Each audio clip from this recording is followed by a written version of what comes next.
Speaker, the best veteran criminal lawyer arguably in the country, former member of Parliament, Rajya Sabha, eminent professor of law. He has served as India's Union Law Minister and Chairman of the Bar Council of India. I mean, there's so many things that he's done in his many years on this earth. There's no point getting into it because that'll take 3 hours. But he is known as a lawyer par excellence. Everybody in the legal fraternity knows who he is. I come from 3 generations of lawyers, and altogether we haven't fought as many cases as he has and won. Ladies and gentlemen, Mr. Ram Jethmalani, please.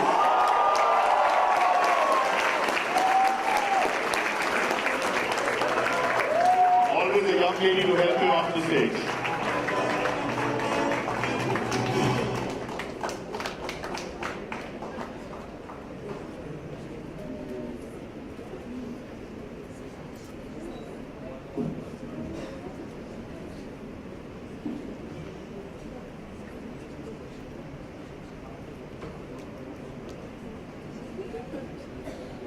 My very distinguished host, the distinguished company that I have met here, and more important than anybody is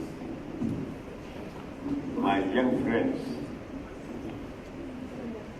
And I'm told that some of them are so young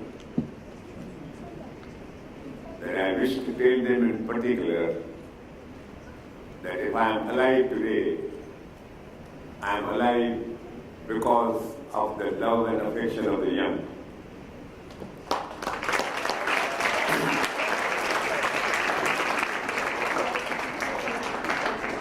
Everybody talks of me as a lawyer. Somebody talks about me sometimes as a politician. But nobody talks about my role as a teacher of law. I have finished the practice of law for 75 years. But I have taught as a teacher for exactly 76 years.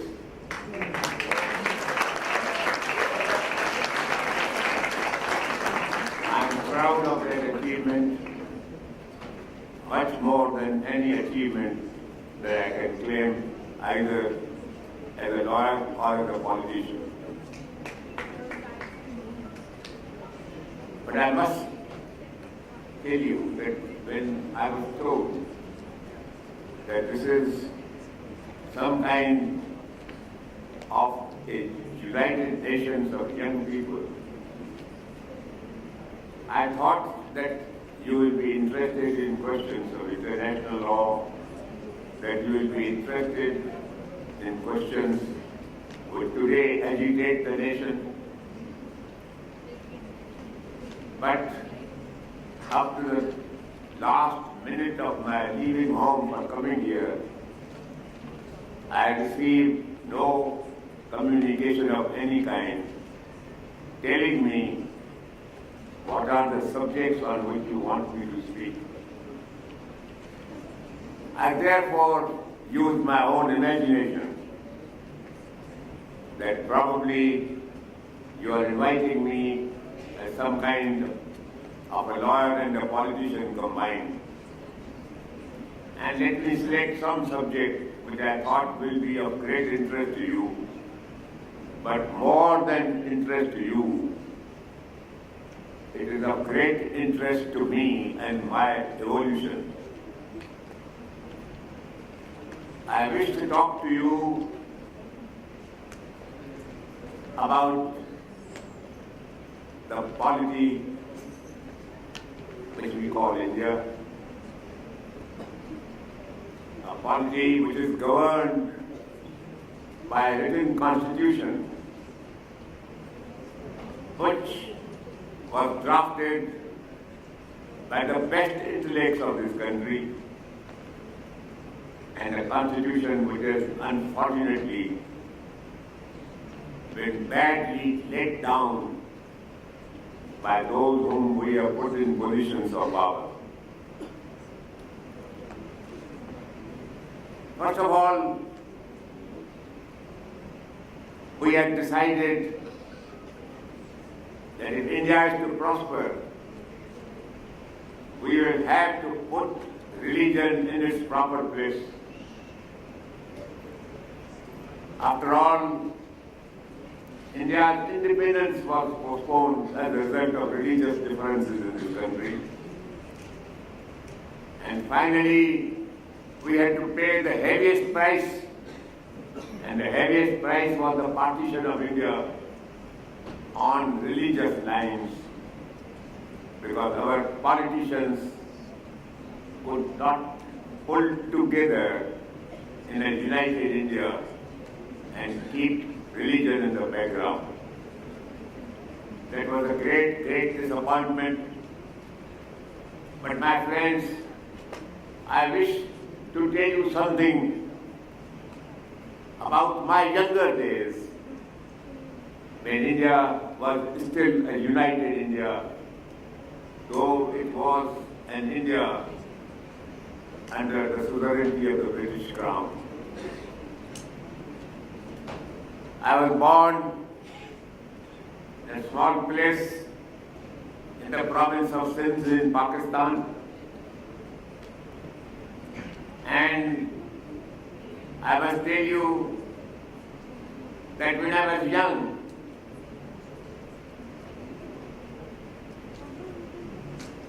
I took education in a school where my monthly fee used to be foreigners. It is in that school that I have grown up. And then ultimately, I became a qualified lawyer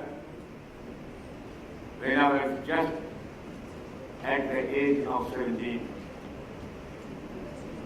I applied for enrollment to the Bar Council of Sindh in those days, and I must tell you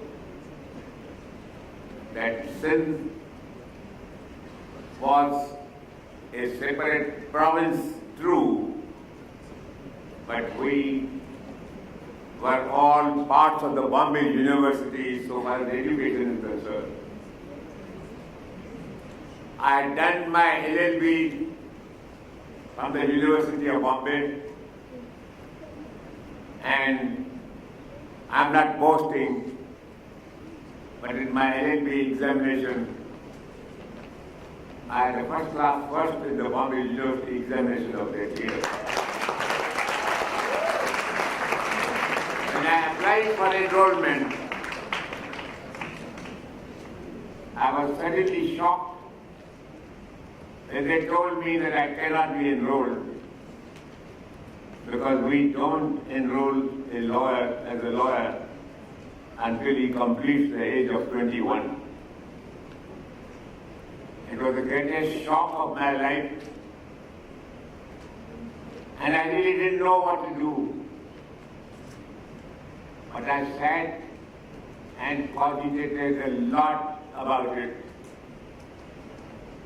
And finally, I found out one point which I thought I will be able to argue in a court of law, that this law did not exist when I had joined the law college.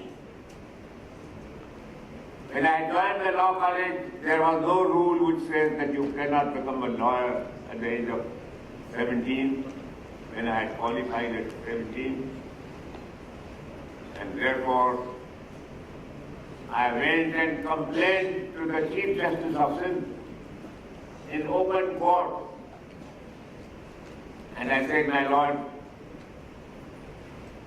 I would never have been sent to the law school if my parents did not know that after qualifying as a lawyer, I will not be able to support my family for 4 years. Now, it was not an exactly accurate statement, because my father and grandfather were themselves some successful lawyers. They could look for themselves.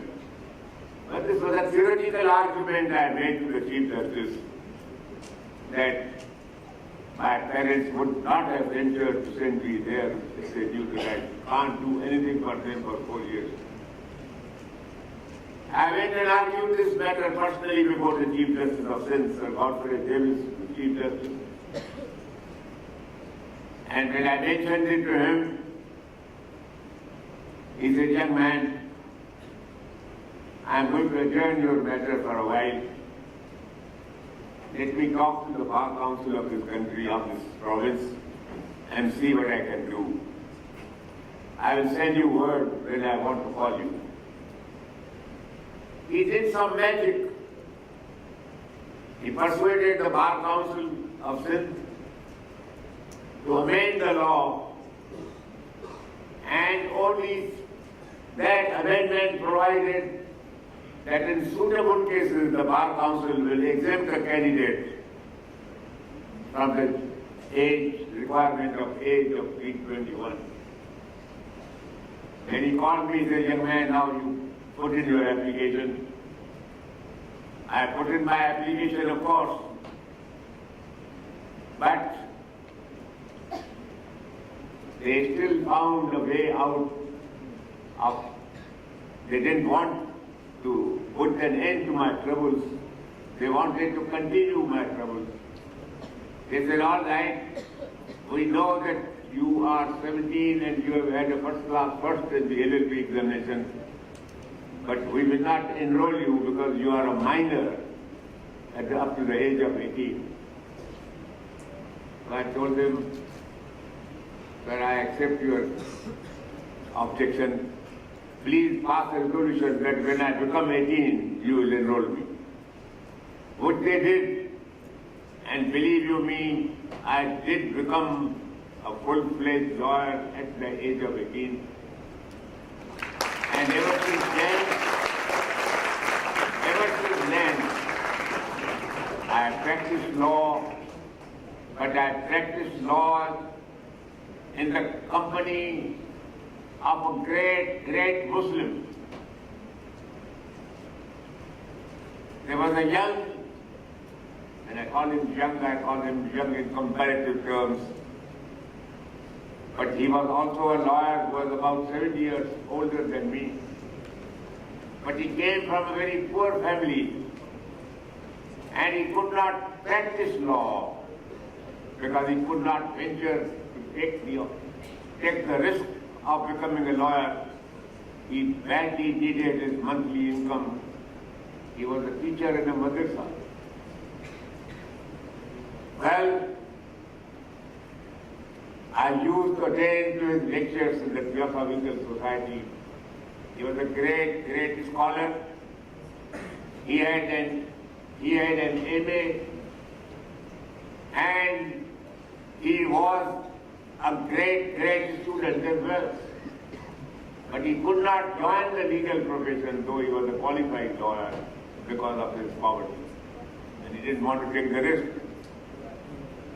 I was such a great admirer of that man that I told him, I said, sir, now that I am being enrolled at the age of 18, you also give up your teachership in the madrasa and join the legal profession, and my father will support you and me both to become lawyers together.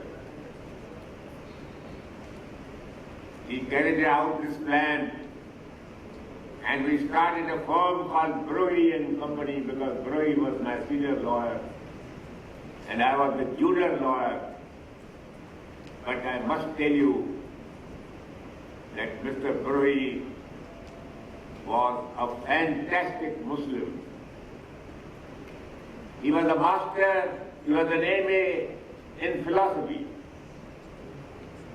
And you will be surprised that this Muslim young boy at his time had for his MA in philosophy, he did not read any Muslim philosopher, he did not opt for any other Muslim saint or Muslim religion.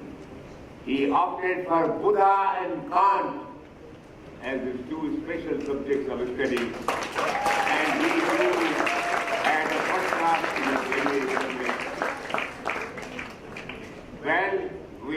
started together, and then came this nonsense about partition.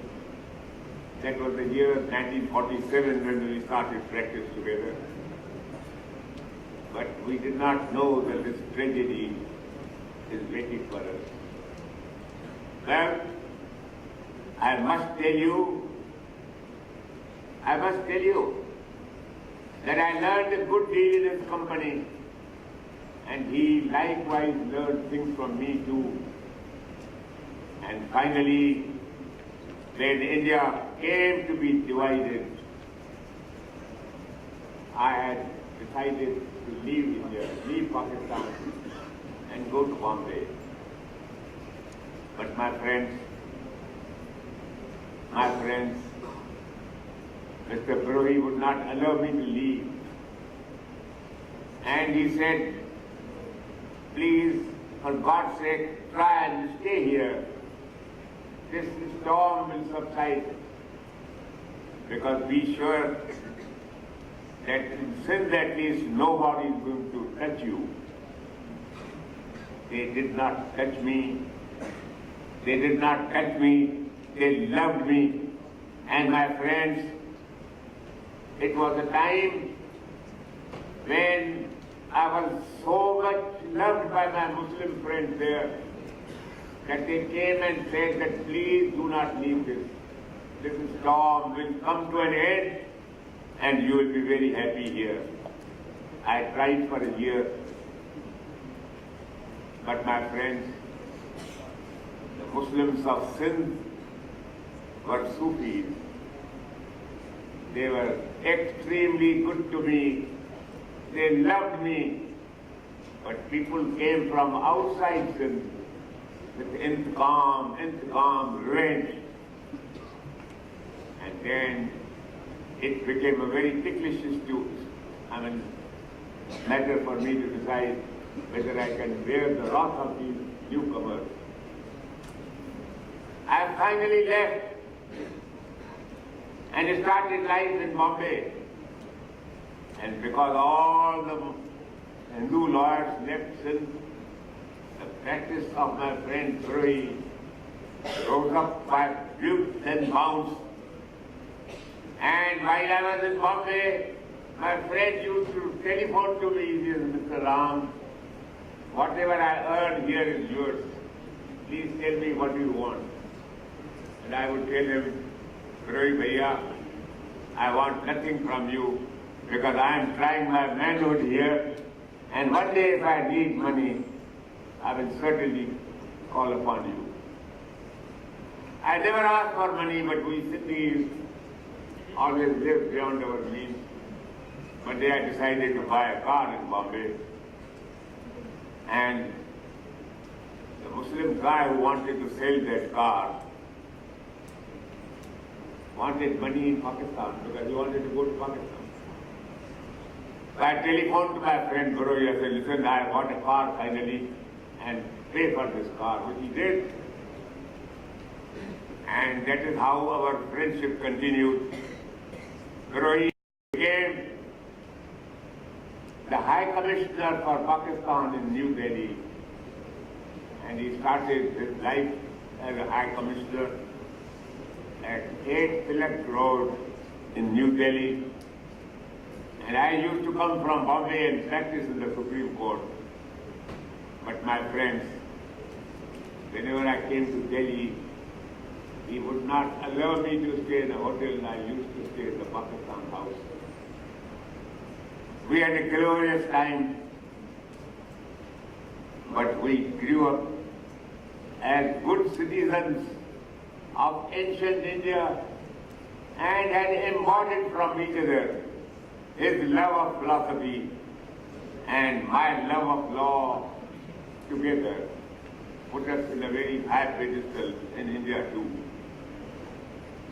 And my friends, I have not forgotten my friendship with the Muslims of Sindh, and ever since then, I have been one of the greatest supporters and advocates of Hindu-Muslim unity.